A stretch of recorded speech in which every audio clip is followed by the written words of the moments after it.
Hey beautiful beings, my name is Maya. I'm a therapist, writer and spiritual teacher. In today's episode, I want to share something with you.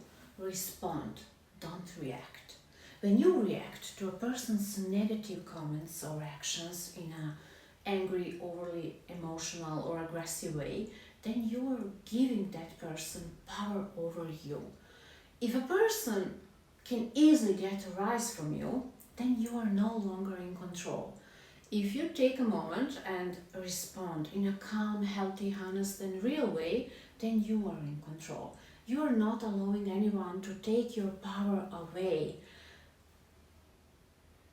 This is important. Unfortunately, there are certain people who want nothing more than to make you look bad by provoking you to react in a hostile or negative manner.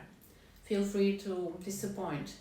If you found this video helpful, don't forget to like, share and subscribe to my channel.